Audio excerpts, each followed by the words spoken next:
முதலமைச்சர் செல்வி ஜெயலலிதா உத்தரவுப்படி தமிழகம் முழுவதும் ஏழை எளியோருக்கு நலத்திட்ட உதவிகள் தொடர்ந்து வழங்கப்பட்டு வருகின்றன. வளர்ச்சித் திட்டங்களும் பொதுமக்களின் பயன்பாட்டிற்காக தொடங்கப்பட்டுள்ளன. மதுரை சிம்மக்கல் பகுதியில் முதலமைச்சரின் விரிவான மருத்துவ காப்பீட்டு திட்டத்தின் கீழ் நடைபெற்ற சிறப்பு மருத்துவ முகாமில் 30 பேருக்கு காது கேட்கும் கருவிகளை அமைச்சர் திரு செல்லூர் கே ராஜு வழங்கினார். முகாமில் ஏராளமான பொதுமக்கள் கலந்து கொண்டு பயன்பெற்றனர். மதுரையில் காது மூக்கு தொண்டைக்கான முகாம் நடந்துச்சு. அதில் நான் என்னோட குழந்தையை கூட்டிகிட்டு வந்தேன். அதில் அவங்க முதலமைச்சர் அம்மா காப்பீட்டு திட்டத்தின் கீழமா இலவசமாக ஆப்ரேஷன் பண்ணுறதுக்கு எனக்கு கார்டெல்லாம் கொடுத்துருக்காங்க. முதலமைச்சர் அம்மா அவர்களுக்கு ரொம்ப நன்றி. மருத்துவ முகாம் போட்டிருந்தாங்க. எங்கள் பாப்பாவை கூட்டிகிட்டு வந்தோம். காது மூக்கு தொண்டைக்காக பார்க்குறக்கு வந்தோம். நல்லா பார்த்தாங்க. அம்மாவுக்கு ரொம்ப நன்றி.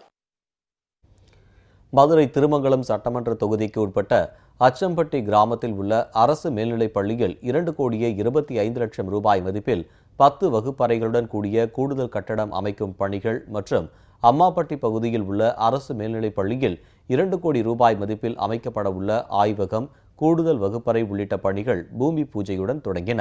இதில் அமைச்சர் திரு ஆர்.பி. உதயகுமார் உள்ளிட்டோர் கலந்து கொண்டனர்.